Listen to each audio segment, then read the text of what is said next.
has 5 minutes for a direct response. I didn't have anything else written. That's a lot to think about. I'm not actually sure that we disagree on one element. I've actually had a lengthy debate on the transcendental argument for the existence of God, and shocked the opposition by agreeing with the initial points about the nature of logical absolutes. So when it comes to truth, I don't know that we're necessarily on completely different pages. I will say, though, that the idea that the derivative nature of morality, to say that we would not know killing is wrong had it not been delivered purportedly to Moses, is something that and not to be offensive, but I just find it absurd. As if somebody needed, I mean, did these people before God delivered that to Moses, did they not understand the consequences of killing another person and how that might be wrong? The idea that people could not comprehend that our actions have consequences, and those consequences have more consequences, that we don't live in a vacuum, that what I do affects each and every one of you. And we understand this when it comes to ideas about liberty, where the right to swing my arm ends at your nose type of thing. But what we have to understand is that as you need nothing more than multiple individuals trying to share resources and subsisting together, any interaction, in order to reach these conclusions. The idea that people couldn't have realized that killing was wrong.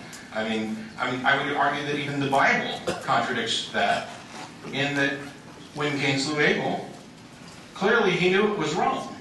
This was long before anything had been delivered to Moses, and I'm sure that there is, some internally consistent response to that. But cultures independent of the ancient Israelites had come to these, conclusions on their own. Now, where they put on the timeline is, up for debate. And I'm not a historian, so I won't even address that. When we're talking about truth and the fact that truth has to exist independent of our knowledge of it, yes, that's true. And in a metaphorical sense, I have no objection to the idea of a transcendent category of existence, or something along those lines. I'll agree that light, which is physical, agrees independent of our ability to actually observe it. And if every mind in existence right now ceased to exist, this podium, as far as we can tell, this reason would lead us to believe that it would still be what it is. There would be nobody to observe it.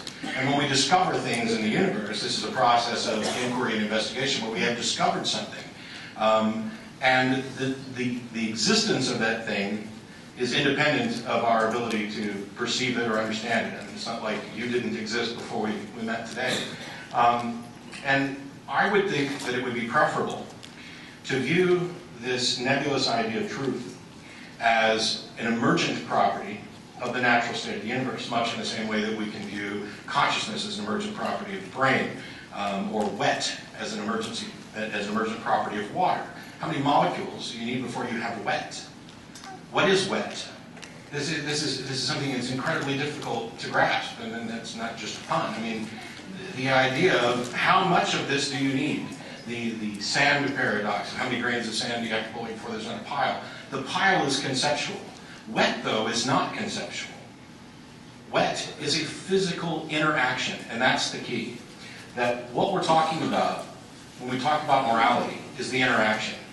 And my contention is that you need nothing more than any two individuals who are interacting, who are thinking, reasoning beings, empathetic to one another, understanding the consequences of their action, to develop a moral system. It's not difficult to determine that life is generally preferable to death, pleasure is generally preferable to pain, and that there are exceptions to these, particularly when those core values or those core foundational points interact, that it may be a case where death may be preferable to life when pain is so much greater. I don't know. I'm not here to necessarily assert moral positions on when euthanasia might be allowed or if it's ever allowed. I'm saying that those values arise as emergent phenomena in the interactions of thinking beings.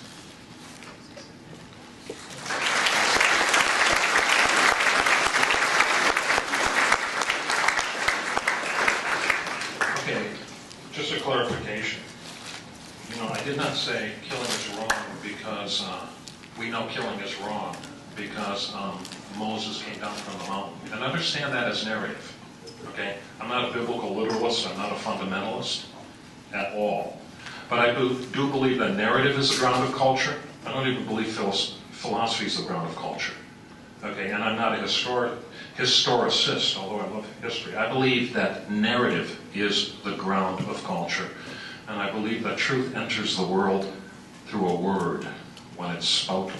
In the beginning, God spoke the world into existence. That's my presupposition.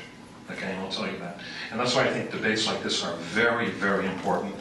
And killing is not wrong because the narrative says that God disallows killing. Okay? I think I agree with Matt in some fundamental ways where we end up in a different place. I think that in the astonishingly complex and often tragic interaction between human beings, certain moral principles can be distilled. I agree with that 100%. And that's why I also believe that sometimes morality is unclear. What we believed yesterday might not exactly hold today. But there are some foundational and fundamental truths that I think are so self-evident, even to those who believed in gods other than the God of Abraham, or those who believe in no gods at all, that they can still be discerned. I have no problem with that. I think that's why you see similarities in different religions. I think that's why the atheist, I still hold to the fact that the atheist can make no ultimate transcendent appeal beyond his own personal authority, which is to say beyond his own experience. Even the atheist can still discern some of these fundamental precepts. They're written into the very fabric of the universe, number one, speaking as a Christian. Number two, they're corroborated in the interactions with people. But what I'm talking here is, where is the fundamental authority, where is the fundamental seal that says, yes, this violates the ultimate moral prohibition. This is a moral line that ought not to be crossed. Here's the problem that I have with atheism, not with Matt. I like a lot of what Matt says, actually. A whole lot. I think, I could go grab a beer with Matt. I really could. I really could, and we could enjoy it. We'll just put the God question aside. How's that? Okay? All right? The problem is that the atheist experiment, especially in this last century, I don't hold him responsible. I don't hold a lot of atheists responsible, so I'm not making a moral judgment here. Please understand me. The problem is that the atheist experiment, especially with eugenics and communism and so on and so forth, I'm not saying that all atheists are eugenicists. I'm not making that. But the real reason those moral lines were crossed, and the corrective to the crossing of those lines, did not come from within atheism, but from outside of it. It's because it cannot and does not hold any other claim to authority besides its own experience. Now, Matt said that truth is an emergent property of the universe. That's a very, very recent claim, okay? I hold to an older tradition, and that is that truth exists in the universe, but it needs to be uncovered. It doesn't emerge. Now, that's not to say that all Christians did truthful things. Clearly, some did not. And it's not to say that what we hold as true is necessarily as developed as it might be. But it does say that truth is not emergent and contingent on our own experience, but again, I make the transcendent argument that truth as a separate category of being actually sits in judgment of what we do. It doesn't follow that someone who says, I have the truth, does indeed have the truth. That doesn't follow. When someone says, I have the truth, I go, oh yeah? Let's see. I'll listen, I'll think. Okay, and I expect to be challenged in the same way.